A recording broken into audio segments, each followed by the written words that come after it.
Tunggu dulu ya rekan-rekan. Apa? Biar ada teman-teman karena ada yang belum masuk, bahkan belum masuk ke WAG.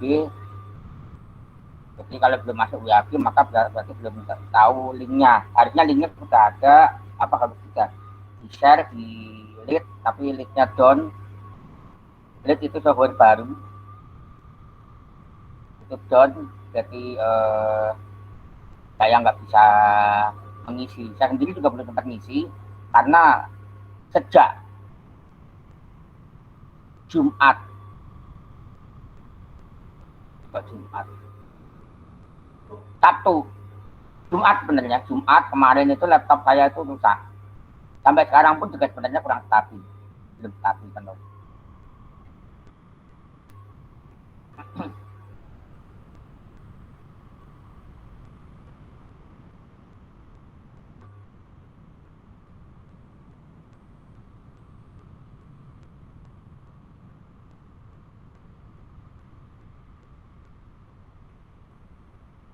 Oke, sebelumnya saya mau nanya, adakah di sini yang dari TI? Silakan bersuara saja kalau ada mereka dari TI. Tidak ada ya? SI semua ya? Oke, kalau nggak ada, oke, salah satu bisa mewakili, suara saya bisa terdengar sebelum saya mulai ngajar. Bisa Pak. Oke, terima kasih.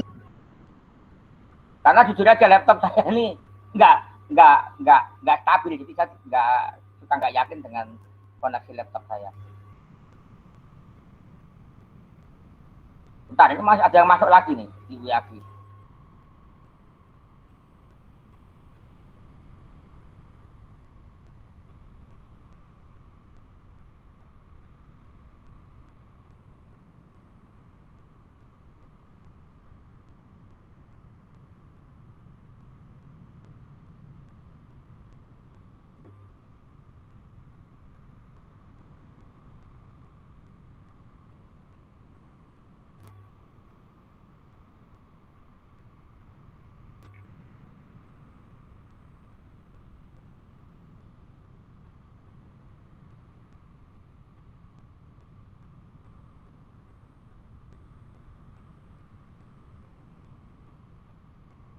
Oke, saya mungkin akan terganggu ya kalau ini masih masuk lagi.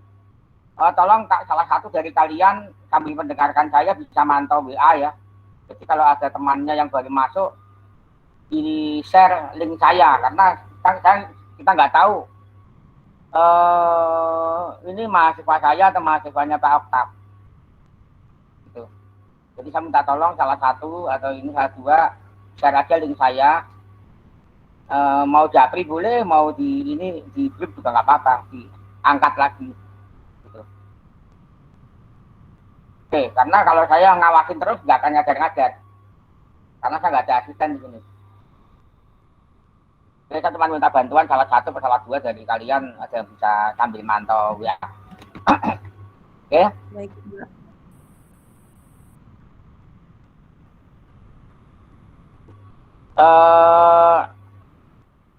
Kita mulai hari ini adalah IoT. Sasaran utama pelajaran hari ini adalah pengenalan elektronika. Jadi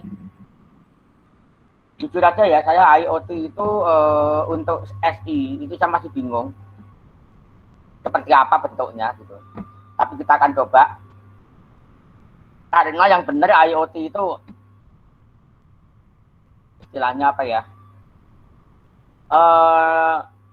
Harus menguasai minimal elektronika dan pemrograman.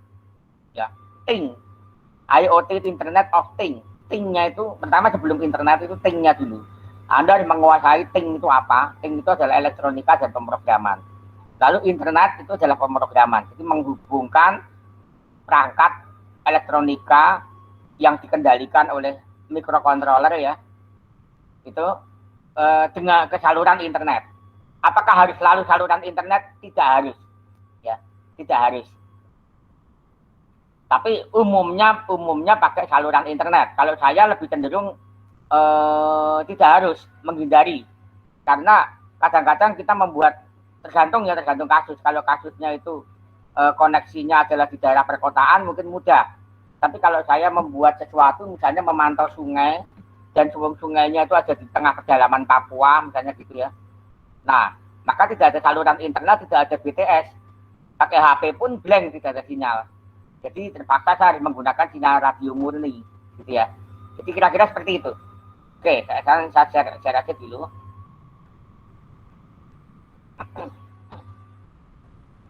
Nah, kok nggak muncul.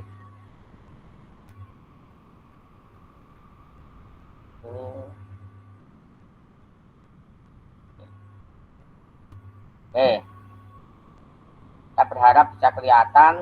Materinya sudah di-share ya. Oke, bentar, saya akan coba. Materinya benar sudah di-share. Bentar, saya stop dulu dari ini.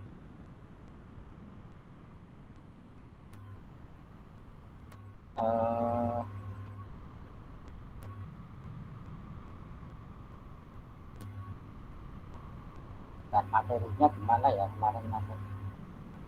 Oke.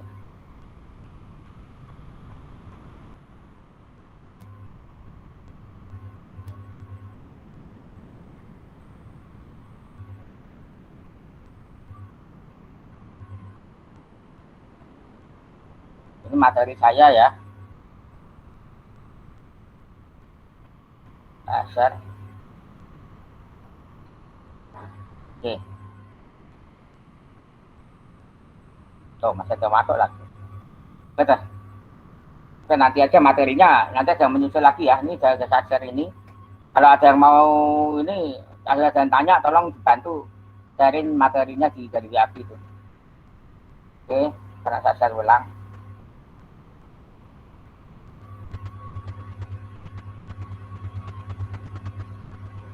Oke. Jadi ini adalah teknologi IoT ya. Sejarah dari teknologi IoT itu adalah revolusi industri. Saya berharap sudah kelihatan ya. Kalau yang belum kelihatan gambarnya, silakan ngomong aja. Dan kalau ada pertanyaan atau ada hal-hal ini yang mau ditanyakan, silakan ngomong aja.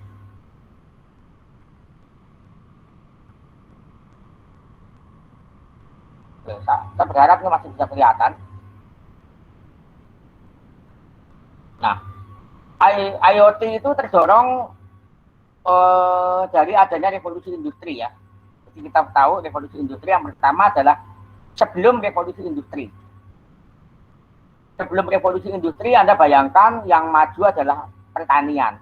Ya. Jadi belum ada mesin. Kalaupun ada mesin, itu misalnya mesin penumbuk padi gitu, itu mau nggak mau harus diletakkan atau ditempatkan di dekat sumber energi. Misalkan di tempat yang berangin ya. Kalau di daerah negara 4 musim itu ada 4 musim, itu anginnya lebih besar. Ya. Itu bisa membuat kincir angin ya, seperti Belanda gitu, penggilingan kopi, penggilingan teh, teh, coklat ya, kopi, coklat gitu, terus ada padi gitu ya, gandum ya. Itu menggunakan angin, atau di dekat sungai, atau di tempat yang ada dekat dengan peternakan sehingga ada akses hewan ya. Itu penggilingan itu menggunakan tenaga hewan, angin atau air ya, sungai. Jadi tidak bisa sembarangan kita mendirikan pabrik jauh dari sungai atau mungkin di pedalaman begitu, tidak bisa. Karena harus ada sumber energi yang mana energi itu kita tangkap dengan teknologi yang ada saat itu. Teknologinya masih mekanika, ya, masih full mekanik. Tapi kita belum mampu menciptakan suatu mesin pengubah energi yang paling mumpuni. Jadi di sini kita hanya bisa memanfaatkan energi yang ada, ya, pertanian. Nah, lalu muncul penemu mesin uap. Kalau nggak salah istilahnya James Watt ya, itu adalah orang bapak yang penemu mesin uap, bapak mesin uap ya. James Watt itu bukan penemu lokomotif, tapi tepatnya penemu mesin uap. Maka pabrik sudah mulai bisa tempatkan dimanapun, ya. Lalu muncul lagi bensin dan mesin diesel, ya. Jadi di pedalaman pun juga bisa. Gitu. Yang penting ada akses jalan. Jadi sudah ada kendaraan bensin, diesel. Itu revolusi industri 1.0. Jadi ini mulai muncul mesin-mesin yang pertama, ya. Dan dibandingkan dengan yang di sini, mesinnya itu masih mesin dengan energi alam, ya. Memang ini jadi ramah lingkungan, energi jadi bersih, udaranya jadi bersih. Kita bisa bandingkan, belum ada mesin, belum ada mesin bensin, mesin batu bara, uap, belum ada mesin diesel. Ya, jadi udaranya lebih bersih, terus ada angin, air, sama hewan. Jadi hewan itu muter gitu ya, dimuter gitu, dikincir gitu ya di jalanan gitu, kayak apa ya, kayak kinciran komedi putar. Kalau komedi putar orangnya naik di atas komedi putar, jadi ini ada jari-jari seperti komedi putar, lehernya sapi atau lembu atau banteng sapi gitu ya, itu diikat atau kuda diikat, komedi putar itu, lalu kudanya suruh keliling putar gitu, berlari keliling, ya. Ini, nah kalau ini sudah mulai industri sudah sedikit lebih baik gitu. Jadi mesin itu sudah bisa full ya, 24 jam gitu. Lalu di sini muncul masalah lagi, sudah ada mesin tapi listrik belum ada, ya. Atau listrik masih terbatas, lampu itu masih belum ditemukan. Listrik ada tapi lampu belum ada, ya. Mesin bensin itu pakai busi ya, tapi begitu sudah mulai ditemukan listrik, tapi bayangkan tuh lampu mungkin masih mahal. Jadi pabrik itu nggak mungkin malam, beroperasinya hanya siang, mungkin dari pagi subuh bukannya, atau jam 6 sampai jam 6 sore gitu. Nah lalu di sini muncul listrik atau lampu oleh Thomas Alva Edison dan Nikola Tesla. Dengan begitu maka pabrik bisa bekerja malam-malam. Terus selain itu juga adanya ban berjalan. Ban berjalan itu menggunakan mesin listrik ya, mesin listrik. Itu menggunakan motor listrik, maka ada ban berjalan. Jadi pabrik itu ini sudah mulai pakai ban berjalan. Tapi kalau di sini orang membuat mobil itu dibuat di satu tempat. Dari bahan-bahan itu dikumpulin di satu tempat, lalu dirakit di tempat itu sampai jadi. Ya. Kalau yang 1.0, tapi kalau 2.0 ini mobil sudah bisa ada bagian-bagian, ada yang rakit bodi, ada yang rakit mesin gitu ya, gitu. Karena sudah ada ban berjalan. Nah, revolusi 3.0 ini mesin-mesin tadi, mesin-mesin ini sudah mulai dikendalikan oleh komputer. Pak, mohon maaf Pak, di saya masih slide 2 Pak, yang revolusi industri, belum di revolusi industri 3.0 Pak. Kenapa revolusi industri apa? Maaf Pak, di saya tadi slide-nya masih slide 2 Pak, belum di slide revolusi industri 3.0 Pak. Apa iya? Ya saya udah pindah itu tadi. Oke, sekarang pakai ini aja deh. Oke, silakan aja buka slide-nya aja ya, sambil dibuka slide-nya, jadi jangan selalu tergantung pada slide saya. Jadi gampangnya begitu. Nah, ya ini mudah-mudahan bisa kelihatan. Saya nggak pakai diperbesar. Ya, mudah-mudahan bisa kelihatan.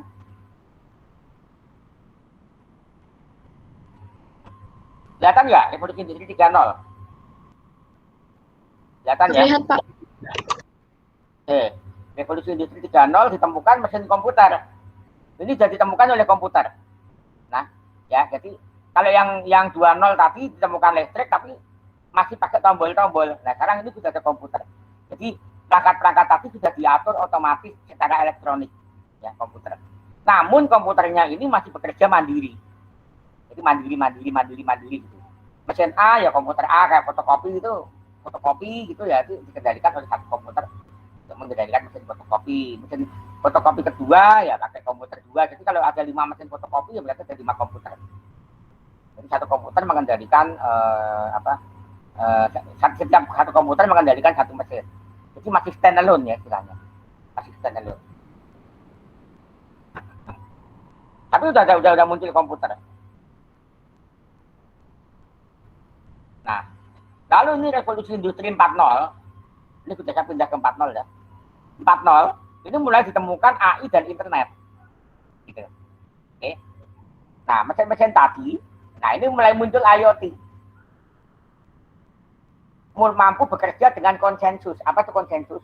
Jadi mesin-mesin tadi, misalnya ada 2 mesin fotokopi ya, mesin fotokopi. Tuh. Kita mau membuat usaha fotokopi atau percetakan ya. Ada 2 mesin fotokopi. Lalu mesin A kita kasih beban kerja atau kapasitas kerjanya misalnya berapa lembar per menit. Terus mesin B berapa lembar per menit, karena lain merek, lain tipe, maka kapasitasnya beda. Tapi karena kita dikejar order atau proyek membuat buku misalkan, maka kedua mesin ini kita berdayakan. Kita perintah untuk kerja. Nah, dengan revolusi industri 4.0 ini, kedua mesin tadi melakukan konsensus. Konsensus itu kesepakatan. Ya. Kesepakatan untuk mengintegrasikan jadwal kerja. Jangan sampai yang sudah diprint oleh mesin A, diprint lagi di mesin B. Gitu. Ya. Jadi jangan sampai ini 2 mesin bekerja tapi terjadi duplikasi. Sehingga nanti kertas maupun tinta itu menjadi boros, ya kan? Boros kertas, boros tinta. Nah, ini untuk mengeliminir boros tadi, sesuatu yang sudah dikerjakan di mesin A tidak akan dikerjakan di mesin B. Gitu. Ya, seperti itu. Atau mungkin mesin tadi juga bisa dilakukan master, mana slave. Kita serahkan aja 100 buku atau 100 master ya, master yang mau difotokopi, master tulisan masternya tadi. Lalu mesin tadi akan bagi-bagi tugas. Mesin B kamu ngerjain yang ini saja, saya tak ngerjain yang ini gitu. Dia bisa bagi-bagi tugas. Ya. Apalagi kalau misalnya mesin B-nya itu mampu berwarna, mesin A-nya itu hitam putih, maka tidak mungkin mesin A itu sebagai master akan memerintahkan untuk mengerjakan yang berwarna ya. Mesin A itu tidak mampu berwarna, hanya hitam putih, maka tidak mungkin dia akan mengerjakan yang berwarna. Kalau yang berwarna dia akan dilempar ke B.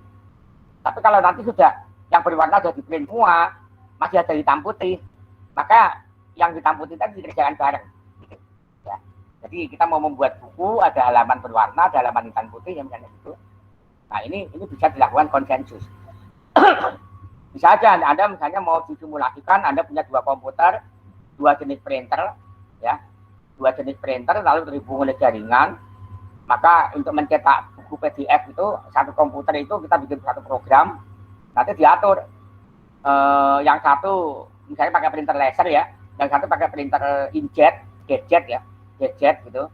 Gadget itu bisa berwarna gitu, bisa foto gitu. Maka di situ Anda bisa meng-create program mana-mana yang foto, mana-mana yang hitam putih. Mungkin kalau hitam putih kita serahkan saja kepada laser kan. Kalau laser kan seperti fotokopi gitu, cepat ya, tapi hitam putih. Nah, revolusi industri 5.0 ini sudah berkembang lagi. Untuk aplikasinya, ide-idenya, ya, ide-idenya udah kemana-mana gitu. Ini ada ide-ide di bidang kesehatan ya, preventive examination, uji preventif ya untuk bidang kesehatan, gitu ya. Ini apa, treadmill, ini jantung gitu pakai jam gitu ya, itu. Terus ini adalah energy power ya, hybrid. Jadi orang sekarang sudah bisa membuat misalnya gini, rumah saya ada on grid panel surya, on grid gitu, ada panel surya tapi juga langganan PLN.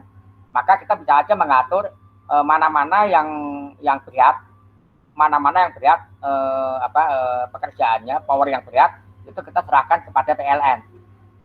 Tapi mana-mana yang cuma lampu-lampu sama laptop, komputer sama sound system kita pakai panel surya gitu. Ya, ini energi hibrid.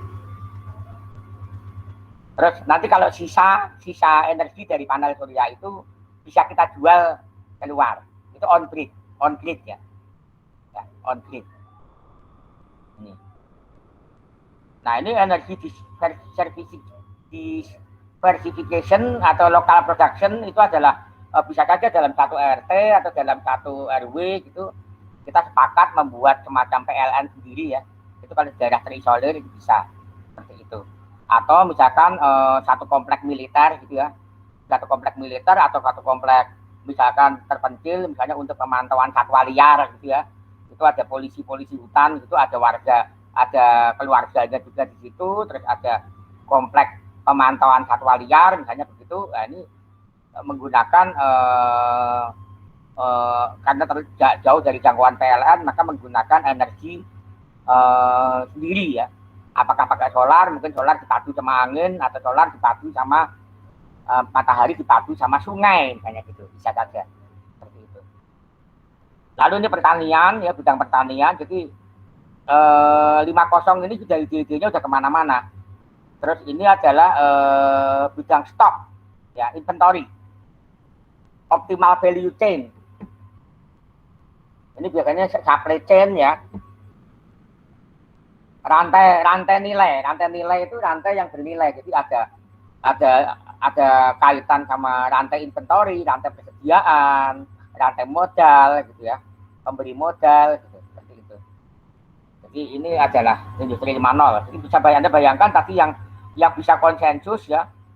Ini sudah mulai internet, ternyata ini bisa lebih luas lagi gitu ide-idenya ya, seperti itu. Antara 4.0 sama 5.0 mungkin beda tipis ya. Beda tipis. Ini adalah lebih ke sekedar ide-ide. Nah, mungkin arahnya nanti, tapi ini belum ada ya. Ya mungkin bisa pakai virtual reality gitu ya. Virtual reality. Kalau mungkin seperti di Star Trek itu, film Star Trek itu ada holodeck gitu ya. Holodeck itu kita masuk ruangan, nggak sama ke virtual reality, tapi kita seolah-olah sudah berada di satu kantor atau apa gitu. Ya, jadi seperti itu. Jadi virtual ya, lingkungan virtual. Nah, selain industri, masyarakatnya pun juga bisa kita klasifikasikan sebagai masyarakat 1.0, 2.0, 3.0, 4.0, sama 5.0. Jadi revolusi masyarakat ya kalau yang ini. Selain revolusi industri juga revolusi masyarakat. Nah, masyarakat 1.0 itu adalah Anda bayangkan ini adalah masyarakat purba ya kan. Purba itu adalah budaya berburu ya. Orang-orang purba zaman dulu. Ya. Itu adalah orang-orang nomaden berburu. Ya. Mereka belum mengenal pertanian ya. Mereka berburu. Kalau di satu tempat itu hewan-hewannya sudah jarang, maka dia pindah ke gua. Masih mending nih, ini ada ini. Bahkan ada yang tidak pakai rumah, dia membuat pakai gua. Tinggal di gua gitu. Di tempat yang optimal, yang mana hewan liarnya masih banyak. Lalu di sini mulai masuk ke abad atau budaya pertanian. Ya. Ini ada contoh gambaran dari Mesir bahwa di sini pada zaman lampau Mesir sudah mulai masuk ke pertanian. Jadi hewan tadi tidak hanya dimakan, tapi juga digunakan untuk membajak sawah, ya, sebagai sumber energi pertanian. Gitu. Jadi ini masyarakat itu sudah mulai mengenal alat. Jadi di sini masyarakatnya ini sudah tidak lagi nomaden. Mungkin masih nomaden tapi lebih menetap. Beda sama ini, kalau ini hewannya pergi ke utara ya masyarakatnya ngikutin hewannya gitu. Jadi orang ngikutin hewan. Ya. Orang ngikutin hewan, tapi kalau di sini orang sudah mulai tidak mengikuti hewan. Ini mulai budaya pertanian, mungkin sudah mulai ada peternakan ya. Sudah seperti itu. Anda bayangkan ini kira-kira zaman koboi lah istilahnya ya. Kalau agak modern itu ada zaman koboi. Seperti itu. Jadi ada hewan, ada peternakan gitu. Terus hewannya sudah mulai diternakan. Jadi pertanian itu jangan hanya pertanian, tapi juga peternakan. Ya. Lalu masyarakat sudah mulai kenal industri, mesin, ya, mesin. Kebutuhan yang tadinya hanya hewan dan tumbuhan, maka orang sudah mulai mengenal pakaian yang lebih bagus lagi. Kalau dulu pakaiannya dari kulit hewan, sekarang menjadi lebih model-model. Ya. Dengan adanya mesin pemintal, maka berpakaian model-model itu menjadi lebih murah. Jadi mungkin kalau dulunya adalah orang-orang bangsawan karena alat pintalnya itu menggunakan tenaga tangan ya, tangan atau hewan pemintal kapas ya. Tapi kalau di sini sudah mulai bisa dikerjakan secara massal ya. Jadi kain itu, pakaian itu menjadi lebih makin murah. Nah, lalu di sini 40 ini adalah masyarakat informasi ya. Ini mulai kenal HP. Society 40. Orang mulai kenal HP. Orang sudah mulai bisa SMS. Gitu. Dulu sebelum kenal HP, masyarakat mungkin sudah mulai ngarah-ngarah ke informasi. Dulu belum ada HP ya. Kalau Anda ngalami, mungkin orang tua Anda nggak akan ngalami. Itu orang itu kalau pacaran itu janjian atau apa, pakai radio ngebreak gitu ya, ngebreak pakai 2 meteran apa, bahkan kalau ada yang istilahnya ya sampai untuk selingkuh segala macam itu seperti itu gitu ya. Kalau sekarang orang berselingkuh lewat Facebook misalkan gitu ya kan, ini dampak negatifnya ya. Tapi itulah maksud manusia ya. Manusia itu adalah manusia itu intinya adalah makhluk sosial. Jadi dia tidak bisa mungkin dia diam saja. Jadi dulu itu mungkin orang habis mandi gitu duduk di depan meja, di situ ada radio komunikasi, dia mengudara ke sana kemari gitu. Ngobrol lah istilahnya, relasi.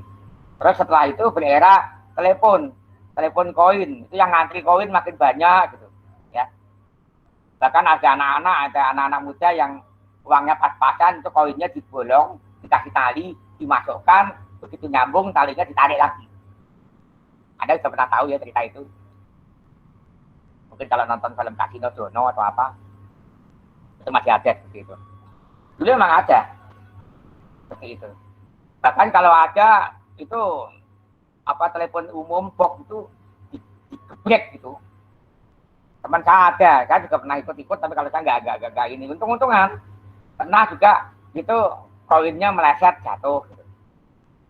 Karena telepon umum dulu dibuat dari besi yang cukup kuat, ditapuk gitu, ditinju dua gitu.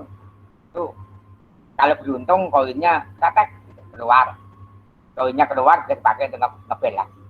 Jadi ilegal ya. Lalu orang muncul HP. Nah, ini sekarang bisa Anda lihat orang pakai HP sejak mulai muncul SMS.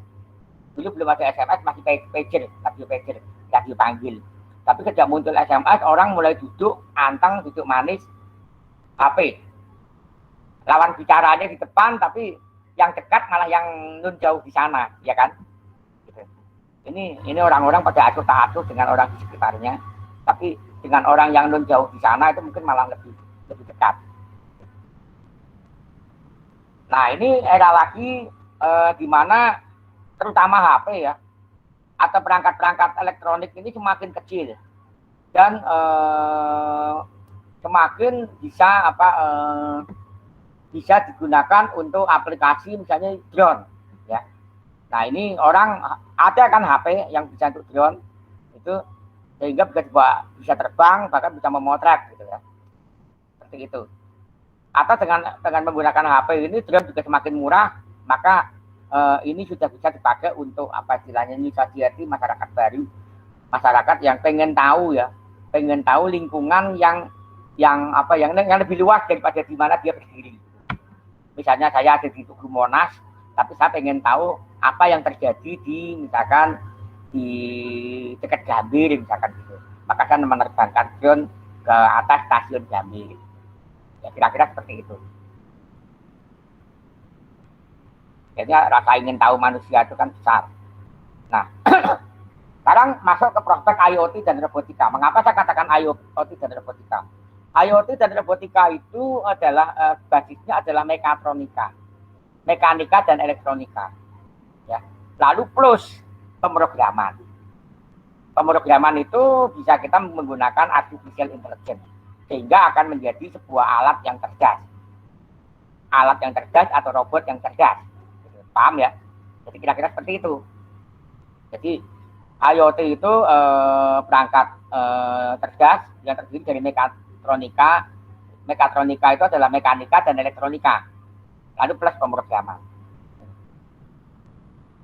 Nah, salah satunya adalah Kalau lebih lihat lebih dekat lagi, paling mudah adalah smart house atau smart home atau smart house ya. House itu bangunannya bangunan cerdas, rumah cerdas ya.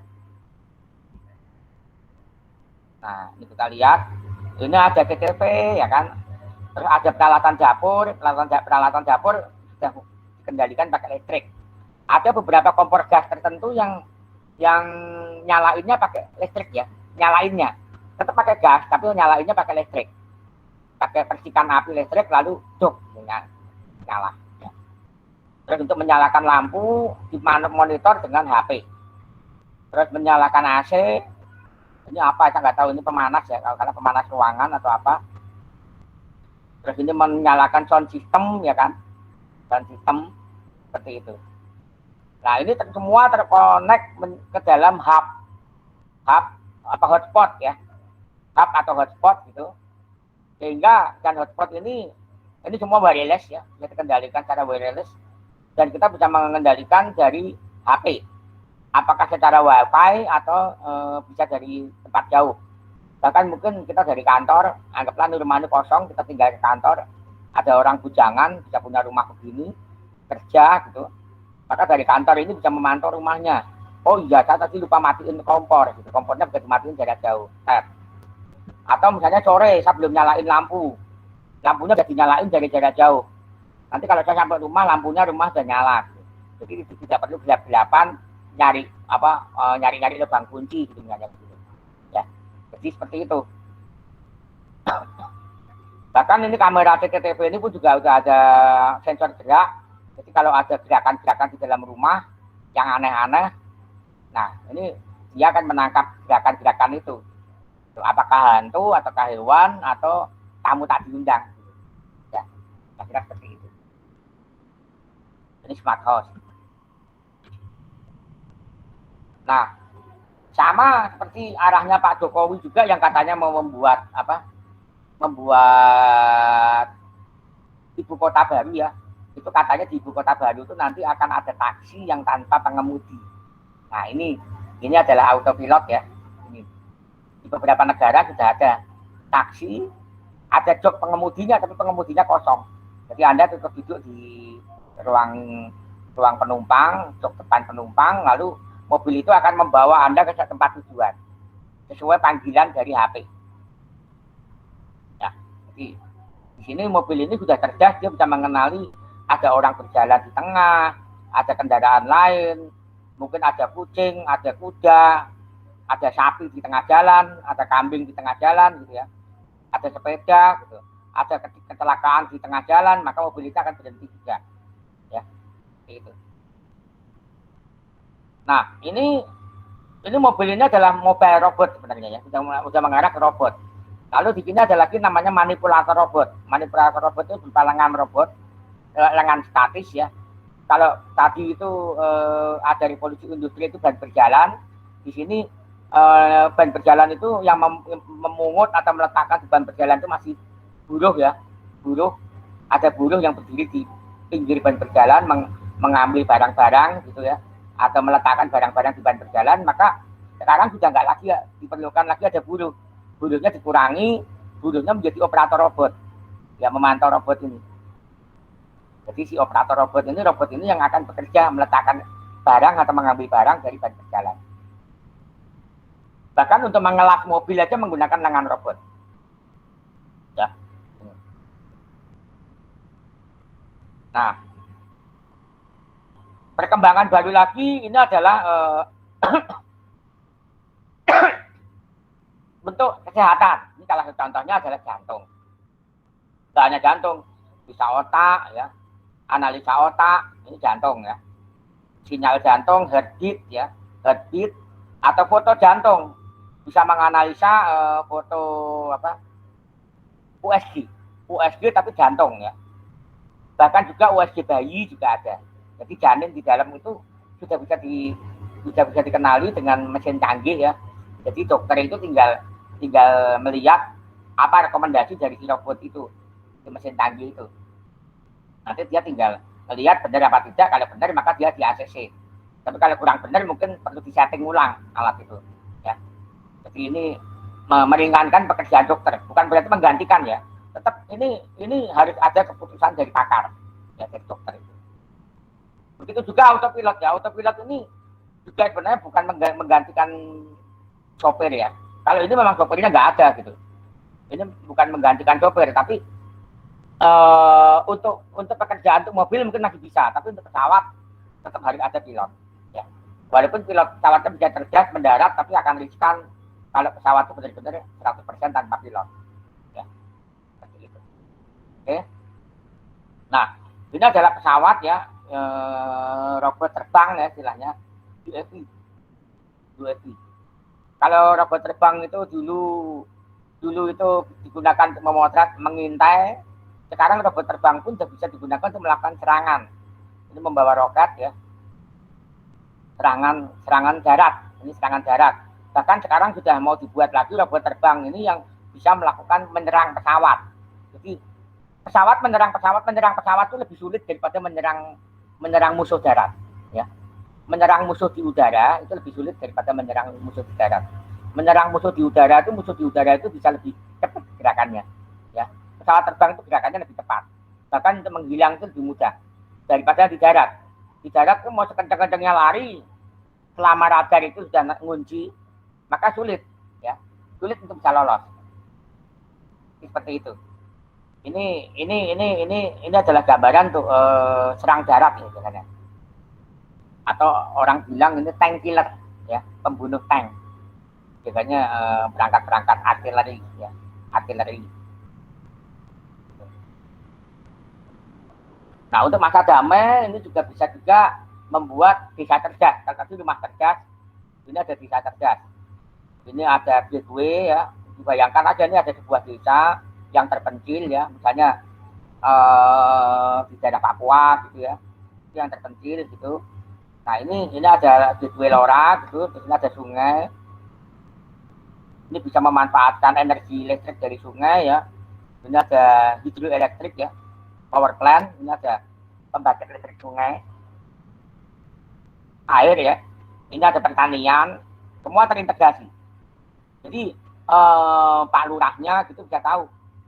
Ya, jadi ini desa ini bisa istilahnya bisa dibuat tidak tergantung dengan desa yang lain, ya seperti itu. Jadi meminimalisir ketergantungan dengan desa yang lain. Misalnya suatu saat ada pandemi lalu harus di close, maka desa ini masih bisa menghidupi dirinya sendiri, paling tidak untuk sekian bulan atau sekian tahun. Paham ya? Belum lama ini saya dengar Rusia itu membuat kapal ya, kapal selam. Itu kabarnya bisa menyelam sampai selama, saya lupa ya, kalau enggak 30 tahun, 3,5 tahun. 3,5 tahun mungkin.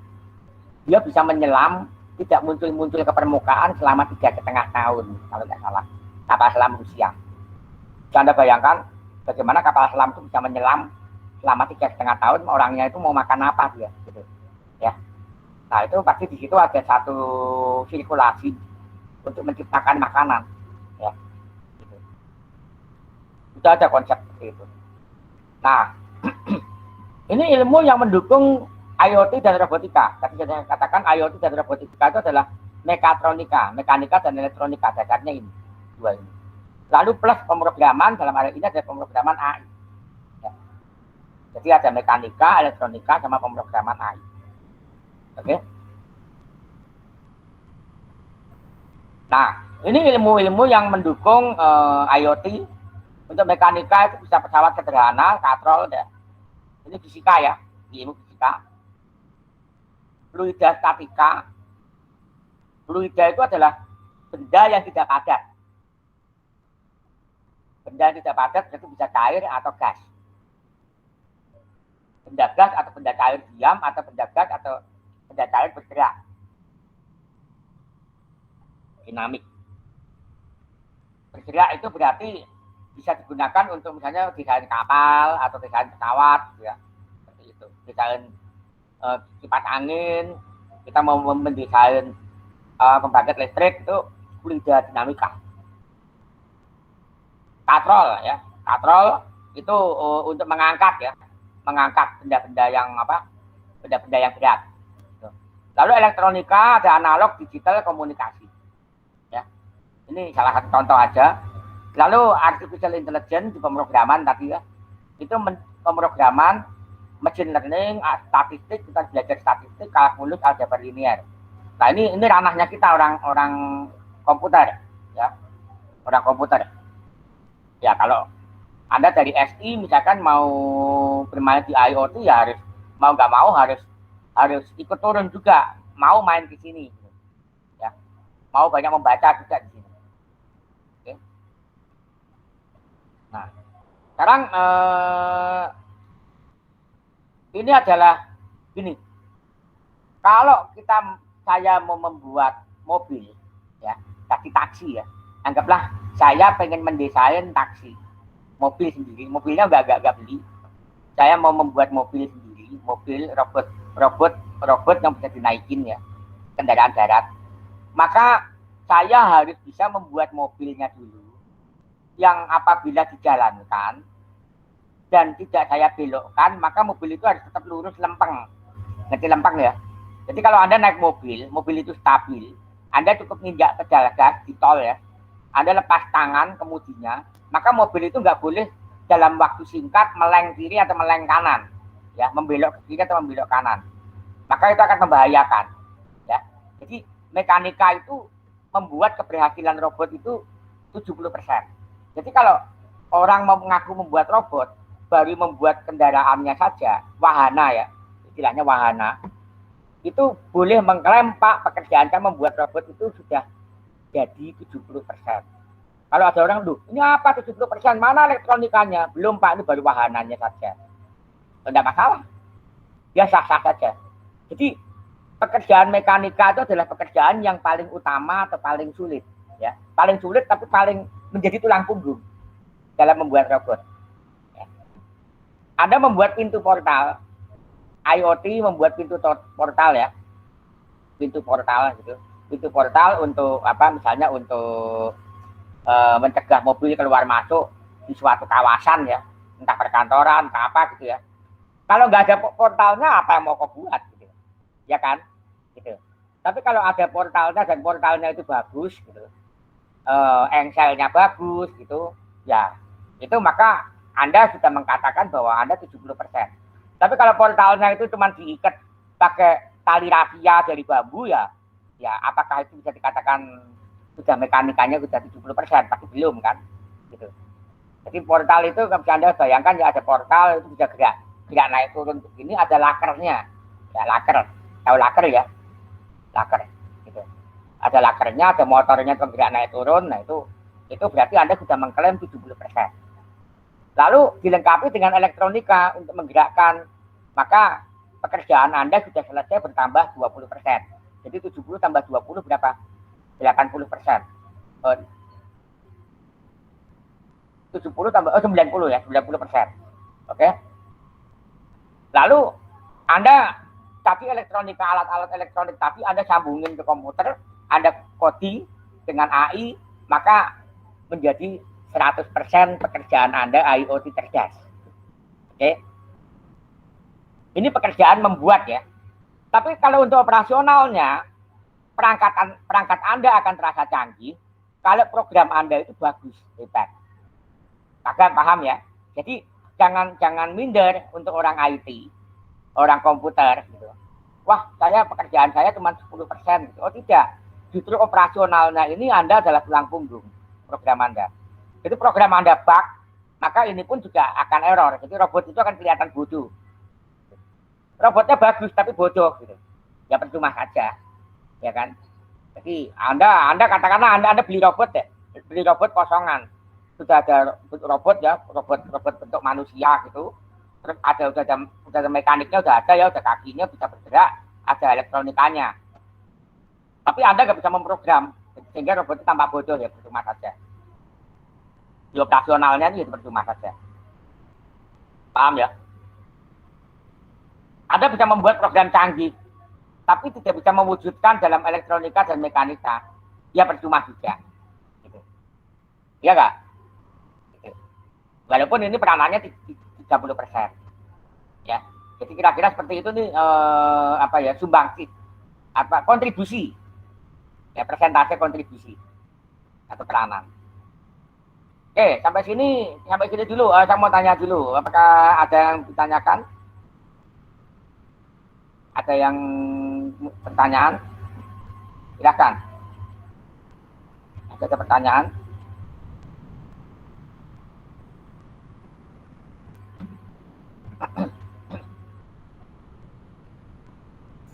Belum ada, Pak. Belum ada ya. Saya lanjutkan. Tadi itu adalah pengenalan ya. Jadi sekali lagi robotika sama IoT itu adalah mekatronika sebenarnya. Ya. Robotika atau IoT itu adalah mekatronika. Saya tuh dulu yang mendirikan tim robotika di UPR Veteran Jakarta. Jadi seperti itu. Lalu sekarang saya sudah enggak lagi. Ya. Oke. Jadi saya tahu persis apa itu IoT dan apa itu robotika. Oke. Next, saya lanjutkan. Kita pastikan dulu ini sudah on.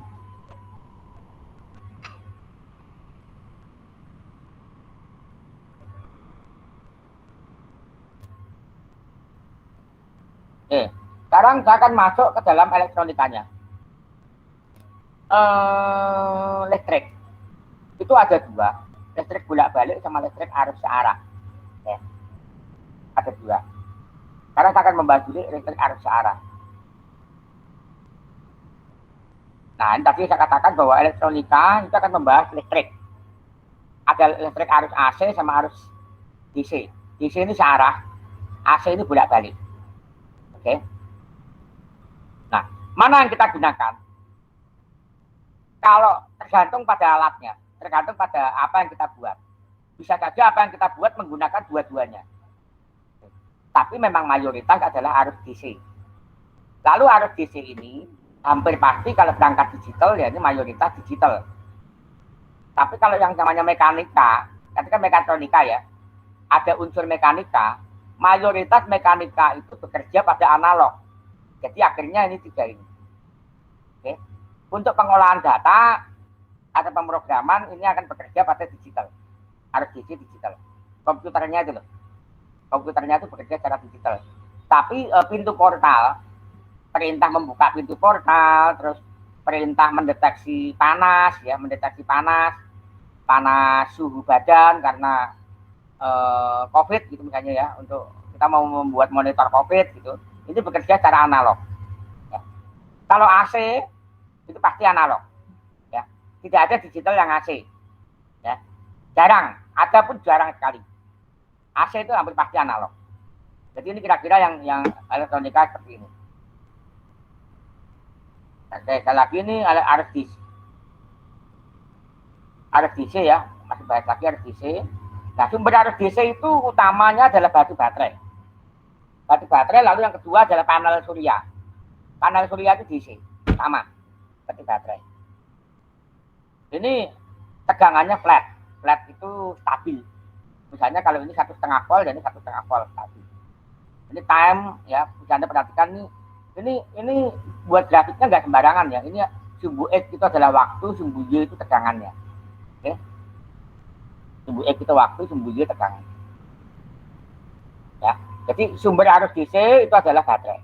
Lalu Anda juga harus paham hukum Ohm, sedikit fisika ya. Kalau saya pengen tahu volt, maka volt itu sama dengan arus kali tahanan. Kalau saya pengen tahu tahanan, maka tinggal dibolak-balik saja. Volt tegangan dibagi tahanan. Kalau saya pengen tahu arus ya. Kalau saya pengen tahu tahanan, maka tinggal tegangan dibagi arus. I itu arus. Ya. Current. Oke. Ini dari teknik otomotif.com, tapi sebenarnya nggak hanya otomotif apapun ya, hukum Ohm ini seperti ini. Lalu di dalam digital itu kita akan memasang rangkaian, ada voltmeter, ada ampermeter. Voltmeter itu harus kita pasang paralel dengan dengan beban. Jadi voltmeter itu boleh kita hubungkan plus sama min baterai. Tapi kalau ampermeter tidak. Ampermeter ini harus kita seri dengan beban. Ya, arus. Ampermeter itu adalah arus. Arus itu kayak gini. Kalau Anda pernah lihat rumah yang ada aliran pump, ya, aliran pump, maka ampermeter itu adalah aliran pump itu, indikator aliran pump, atau speedometer. Ya, ampermeter itu speedometer kendaraan. Kalau kendaraannya itu nggak bergerak, maka speedometernya juga nggak jalan. Atau sama aja dengan seperti KWH meter. KWH meter baik yang pra maupun pasca. Jadi kalau rumah Anda itu tidak dinyalakan lampunya, lalu Anda ukur tegangan, lampunya mati ya, lalu Anda ukur tegangan di stop kontak, ada, tegangannya tetap ada, voltnya ada, tegangannya ada kan, tapi lampunya nggak nyala. Jadi Anda matiin semua karena tidak pergi, maka KWH meter itu seharusnya berhenti, artinya tidak ada arus. Ya. Jadi arus itu adalah aliran listrik. Tapi kalau tegangan itu adalah tekanan. Jadi kalau gini, kalau Anda menyalakan pompa atau air ya, air atau menutup keran, itu bukan berarti di belakang keran itu nggak ada airnya. Ada airnya pasti, ada airnya tapi ketahan oleh keran, ya kan? Karena airnya Anda tutup. Berarti itu ada tegangan, gitu loh. Ada tegangan listrik, ada tekanan. Tergantung tekanannya. Kalau tekanannya besar, begitu Anda buka sedikit pasti akan dos, gitu, ya kan? Itu tegangan. Tapi kalau arus, Anda tutup kerannya, walaupun ada tegangan, ada tekanan, maka arusnya itu nol, karena tidak ada aliran.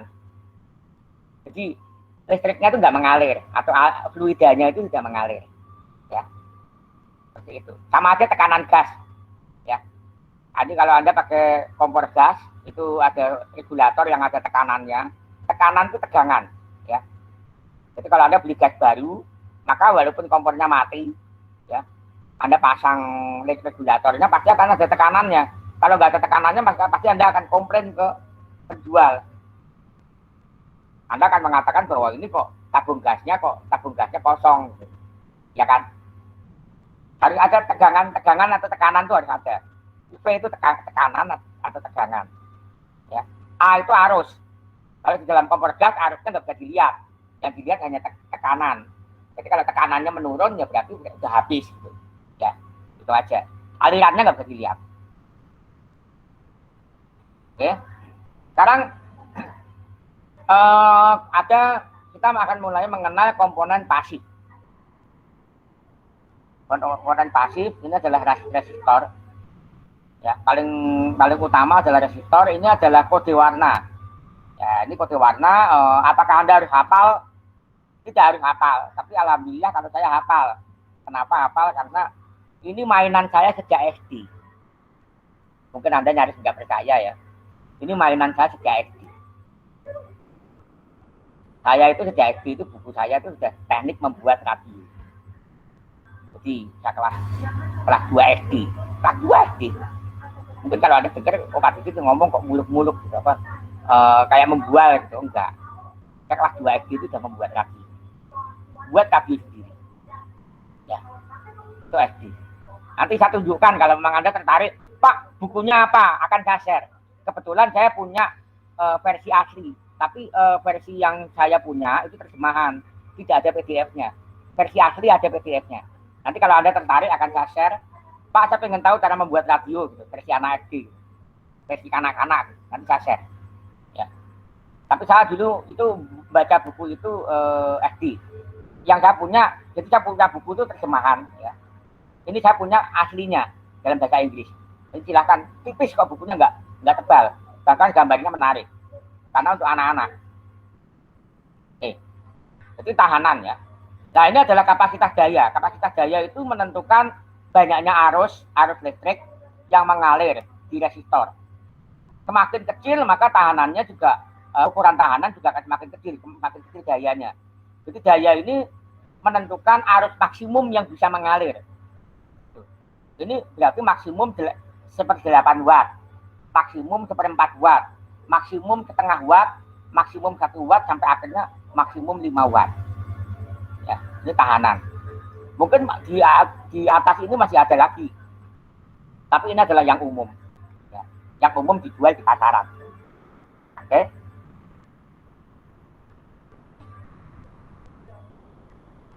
Untuk apa sih kapasitas daya ini? Tadi saya katakan itu arus maksimum. Ya, menentukan arus maksimum. Sesuai hukum P sama dengan volt kali ampere. P itu daya atau watt. Watt sama dengan volt kali ampere. P volt tadi P sama dengan IR hukum Ohm tadi ya. Maka I kali I kuadrat. I kuadrat R. Terus I sama dengan akar dari P per R. Jadi kapasitas daya resistor ditentukan oleh maksimum arus yang tidak boleh melewati resistor dengan aman. Kalau melewati, maka resistor tadi akan meledak. Bisa meletus, bisa kebakar atau gosong, hitam. Ya, jadi ini akan menjadi warnanya hitam. Biasanya kalau televisi konslet atau apa gitu ya, atau kesambar petir gitu, maka dia akan dialiri arus yang lebih gitu, makanya akan gosong hitam. Warnanya hitam. Oke. Nah, sambungan resistor ini ada seri sama paralel. Ini rumusnya. Ya, nanti bisa ada Anda pelajari sendiri. Kalau seri, maka ini R1 ditambah R2 sama dengan R total, R pengganti. Jadi ini bisa saya gantikan dengan 1R. Ya, kalau ini saya copot, saya ganti dengan 1R juga bisa. Jadi R penggantinya berapa?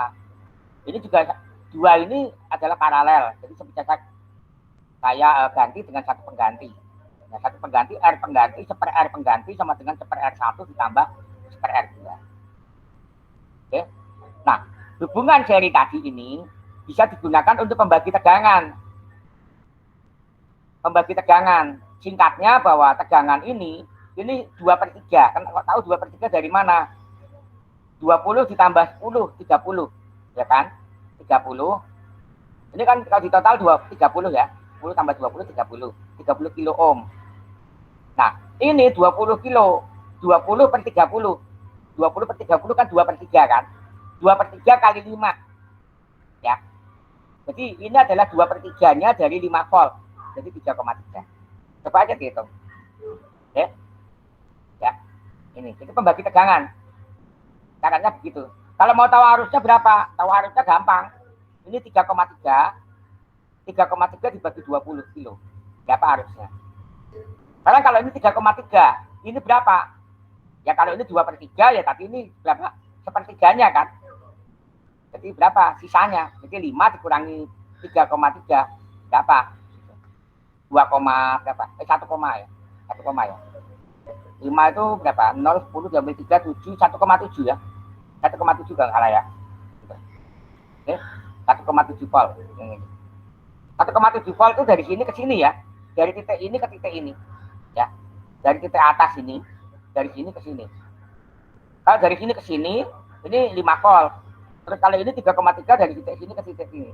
Jadi 3,3, 1,7, 3,3 tambah 1,7 totalnya adalah 5. Oke. Sekarang saya akan ajak mengenal baterai. Ini ada baterai LiPo. Kenapa baterai LiPo? Baterai LiPo ini adalah baterai yang teknologi yang cukup. Jadi sekarang kemarin Pak Jokowi juga sudah mengejar-ngejar ya baterai ya. Teknologi baterai sekarang dengan era IoT ini, baterai itu menjadi tulang punggung. Jadi baterai itu maunya tuh harus ringan, terus kuat disiksa. Disiksa itu artinya disedot arusnya secara apa ya, ekstrim gitu ya, ekstrim. Jadi baterainya harus kecil, ringan, tapi kuat disedot arusnya secara ekstrim. Biasanya kalau baterai yang besar-besar itu kan berat. Contohnya aki mobil. Aki mobil itu teknologi lama ya, itu berat 100 Ah, 60 Ah, aki kijang misalnya gitu. 60 ampere, hawa atau 70 Ah gitu, berat kan. Kayaknya kalau 70 Ah, 60 Ah itu ngangkat sudah setengah mati gitu kalau saya. Masih kuat setengah mati. Tapi setengah mati juga gitu. Ya. Aki motor itu yang 5 ampere itu motor Honda bebek Grand. Itu aja saya ngangkat pakai satu jari aja kadang-kadang licin, lepas. Enggak harus pakai 2 tangan gitu. Itu berat ya. Nah, ini baterai lipo. Baterai lipo ini adalah baterai yang awalnya dipakai di teknik pesawat terbang, pesawat aeromodeling, pesawat UAV, ya seperti ini. Nanti kalau Anda tertarik ingin membuat pesawat UAV atau ya ingin tahu cara membuat dan menerbangkannya, oke, nanti saya akan ajarin cara membuatnya, ya seperti itu. Nah, baterai lipo ini ada parameter. Yang ini digunakan di beberapa perangkat. Sekarang perangkat HP pun pakai lipo kebanyakan.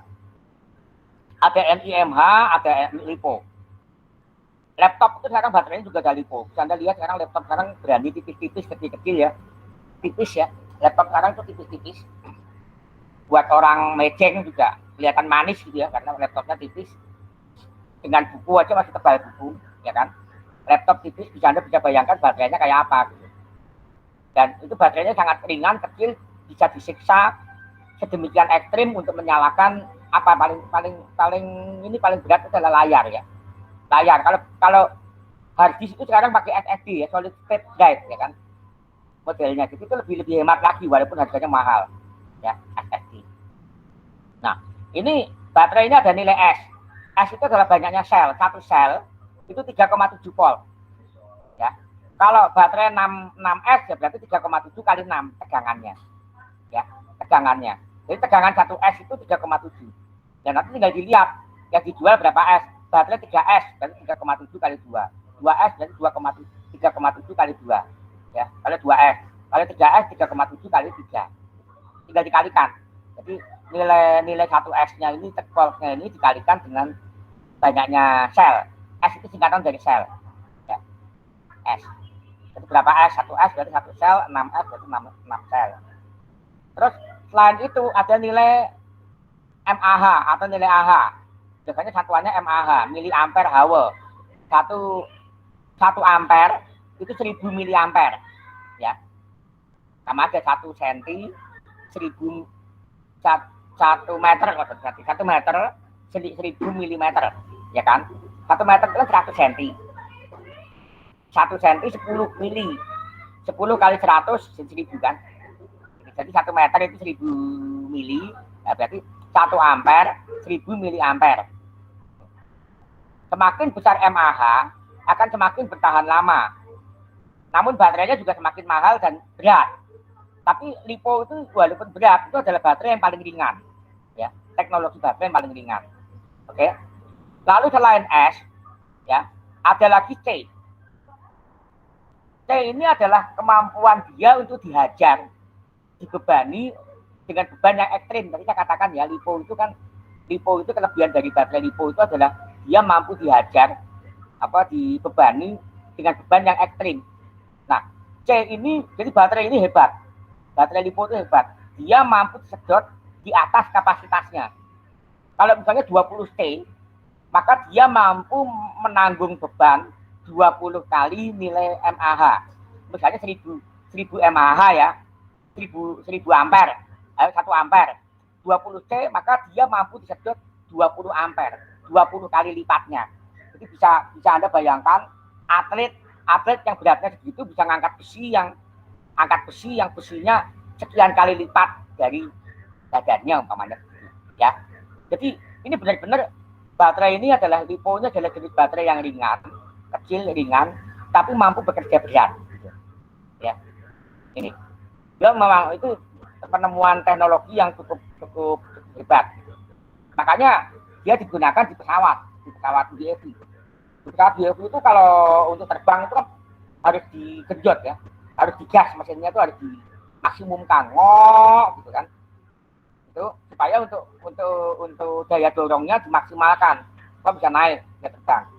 Nah, menggenjot mesin itu kan menggenjot motor atau mempercepat baling-baling berputar, itu akan memperbesar kebutuhan ampere. Arusnya kan semakin loss, semakin mengalir, semakin deras. Apakah baterainya panas? Panas.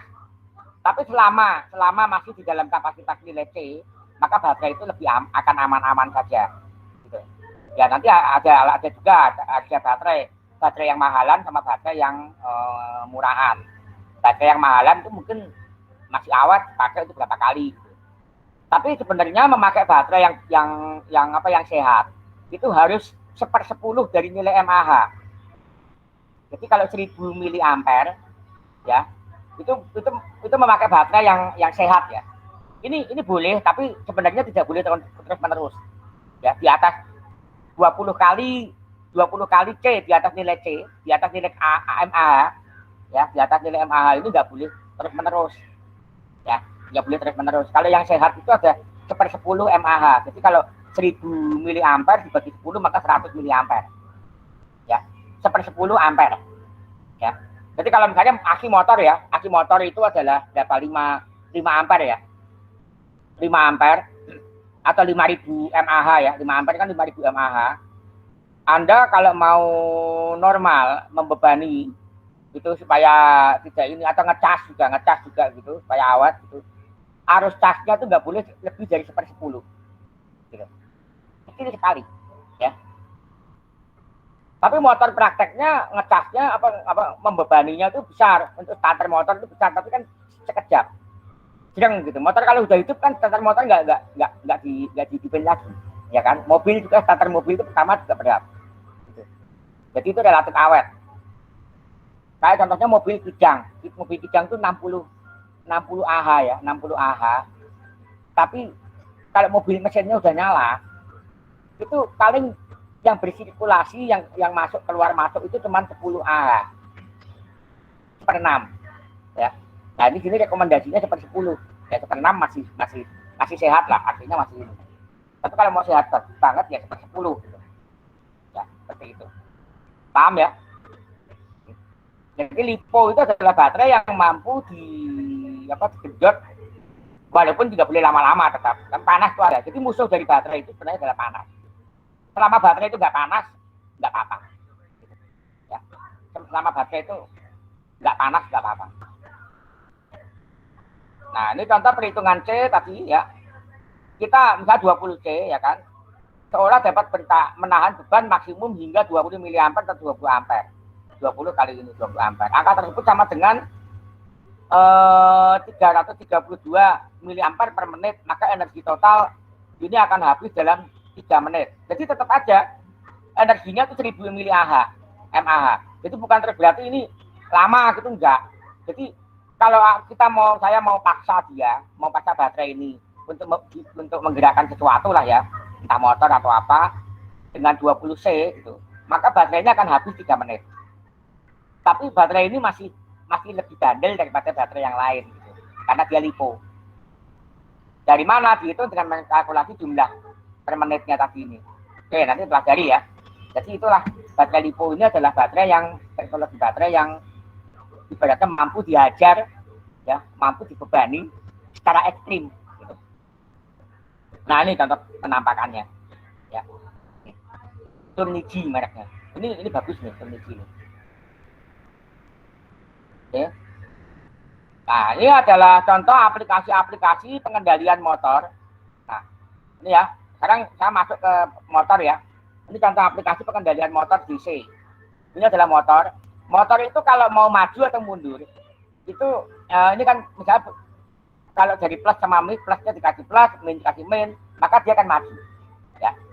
Tapi kalau mau mundur, maka harus dibalik kan. Bagaimana supaya motor itu tidak bolak-balik? Ini kita pakai metode hybrid. Seperti ini. Ini saklar. Pakai 4 saklar kita rangkai seperti ini. Ini adalah tegangan positif, ini tegangan negatif, ini motor. Kalau saklar ini saya tutup, maka motor ini berputar ke sini.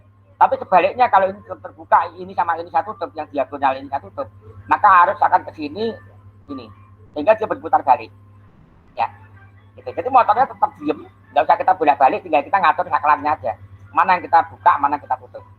Jadi S3 itu berpasangan dengan S2, S1 berpasangan dengan S4. Ya. Jadi seperti itu. Ini gunanya untuk mengendalikan motor maju mundur. Misalnya apa? Menggerakkan portal. Ya, menggerakkan portal itu kan maju itu berarti membuka, mundur berarti menutup portal. Oke. Atau menutup pintu. Nah, ini bisa disimulasikan dengan tin kereket ya. Ini. Ini ada saklar gitu. Ini kali ini saya belum simulasikan dulu. Saya nggak tahu nih, ini ada praktikumnya nggak? Ini saya juga bingung. Nah, ini kalau menggunakan transistor ya, menggunakan transistor. Nah ini juga ini bentuk-bentuk transistor nyatanya. Ini masih hybrid juga, hybrid dengan transistor. Ini saklarnya saya ganti menggunakan transistor. Saklarnya. Kalau ini saklar, ini mas saklar ya, ini saklar sama dengan yang ini saklar, ini saklar, ini saklarnya saya ganti transistor, ini saya ganti transistor. Ya. Nah, ini tidak saya ganti, ini arahnya, ini arah maju, ini arah mundur.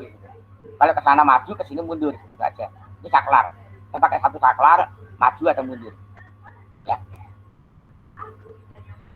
Seperti itu. Nah, ini bisa juga dikendalikan dengan Arduino. Kalau sudah ini, tadi kan saya mengatakan ya, bahwa elektronika punya peranan berapa? 20%. Ya kan? Mekanika 70%. Anggaplah mekanikanya sudah jadi ya, tadi ya.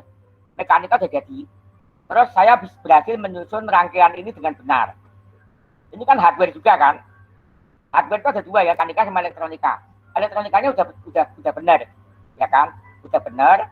Maka saya bisa rangkai ini tadi ini kalau digambar ini simbolnya sama seperti ini. Ya. Digambar ini jadi ini grid juga hybrid. Maka rangkaian tadi yang saklar ini tadi ini saya sambungin ke Arduino. Paham ya? Saklar ini saya sambungin ke Arduino. Nah, ini saya sambungin ke Arduino. Nah, ini ada dua ya, ada dua kabel ya. Ini ada dua kabel hijau sama biru. Ya, hijau sama biru. Saya sambungin ke Arduino. Di sini adalah ini R2 sama R1 ini. Ya, hijau sama biru. Ini hijau, jalur hijau sama jalur biru. Ya, seperti itu. Karena ini jalur biru itu adalah ini sama ini kan, pasangan. Jadi kan berpasangan ya, ini sama ini, lalu ini sama ini, ya kan? Gitu. Bekerjanya. Nah, ini jalur biru, ini satu paket lah istilahnya ya, satu paket. Kalau saya nyalakan ini biru, maka yang nyala satu paket. Ini. Kalau saya nyalakan hijau, maka ini adalah satu paket. Ya, satu paket. Nah, ini juga begitu. Ini satu paket. Ini kalau saya nyalakan ini, nanti ini kalau ini saya high-kan atau apa, ini satu paket nanti. Ya, seperti itu. Ini bisa telusuri kalau yang paham elektronika ya. Seperti itu. Sehingga nanti bisa maju mundur. Ini adalah ground. Oke. Oke, sampai sini ada pertanyaan? Nah, ini ini adalah rangkaiannya, ini udah rapi, bisa saja diganti dalam bentuk IC. Jadi seperti itu IoT. Jadi IoT itu program bukan segala-galanya. Ya. Anda boleh berbangga, Pak, saya mampu membuat program canggih, bla bla bla bla bla. Tapi tidak ada yang mampu mendesain atau apa membuat rangkaian elektronika yang mumpuni ya cuma juga. Gitu loh. Paham ya? Kebetulan saya belajar elektronika sejak SD. Jadi saya tahu elektronika yang bagus itu seperti apa, desainnya seperti apa gitu. Itu sudah mainan saya gitu. Jadi saya sudah tahu. Jadi tinggal bagaimana pemrograman. Kalau mekanika saya nggak tertarik. Kenapa? Karena sulit. Mekanika itu presisi. Anda tahu kan kalau mungkin yang cowok-cowok yang suka modifikasi motor gitu, bagaimana kalau misalnya membubut atau menormalkan sendiri lagi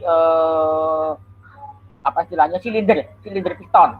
Antara silinder dengan ring piston itu kan sangat presisi ya, sampai berapa mili gitu, ya kan? Nah, itulah mekanika seperti itu. Ya. Itulah mekanika seperti itu. Jadi mekanika itu sangat-sangat presisi. Tuntutannya tinggi. Kelihatannya bagus bubutannya, tapi begitu dipasang, kalau kurang sekian mili, tidak terukur dengan alat ukur yang cukup, maka motor Anda akan ngempos, ya, ngempos atau tenaganya kurang. Gitu. Itu mekanika. Oke. Nah ini dengan IC ya sama. Jadi tadi itu dikemas dalam bentuk IC. Nah ini dalam bentuk IC. Oke, itu pengalaman saya elektronika. Oke, sampai sini ada pertanyaan?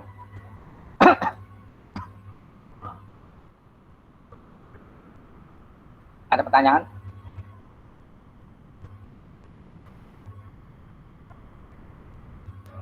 Silakan kalau ada pertanyaan. Nanti kalau misalnya mungkin ada yang mau tertarik ya silakan aja masuk ke Lip Robotika di situ. Lip Robotika itu Anda pasti akan ada yang ngajarin lah di sana. Cuman saya nggak tahu sekarang siapa. Ya. Jadi seperti itu ya. Jadi Anda tahu sendiri ya bagaimana IoT. Jadi IoT itu sekali lagi jangan mulai dari program, tapi kita harus membuatnya mulai dari desain mekanika dan elektronika. Gitu. Jadi kalau rencananya ini nanti setelah UTS akan ada project. Kalau nggak salah 3 pertemuan ada project setelah UTS. Oke, silakan Mbak Jessica. Ada pertanyaan?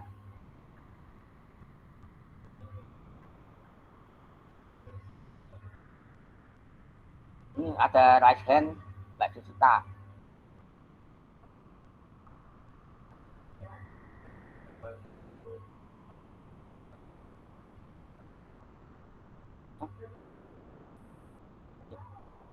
Oh, nggak bisa ini ya?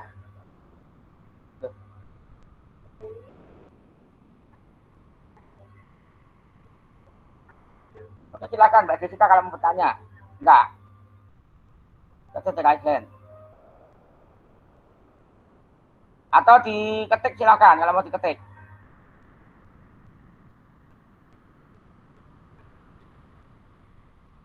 Oke. Pencet katanya. Oke, silakan ada pertanyaan.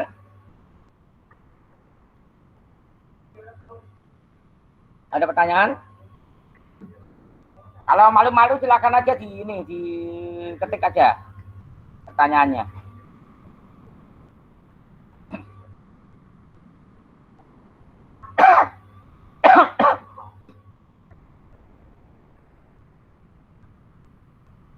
Ini sebenarnya masih ada sampai jam 17.30 ya. 17.30 salah. Oke, ada pertanyaan? Tapi ini saya pilih aja, awal aja ya. Oke, sambil ini pertanyaan nih saya akan screenshot dulu.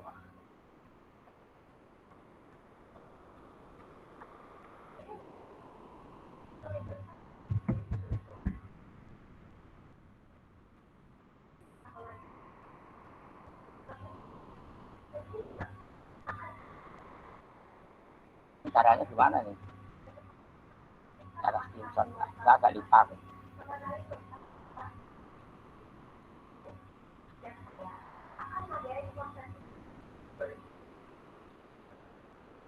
Oke, silakan aja Anda screenshot sendiri sebagai bukti ini ya, sebagai bukti ikut kuliah. Karena absennya belum ada.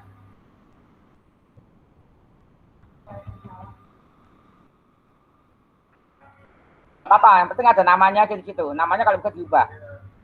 Kalau kameranya error, namanya diubah.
Terima kasih atas kehadiran Anda. Masih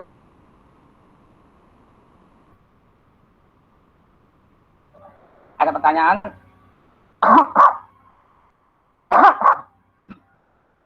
Ada pertanyaan?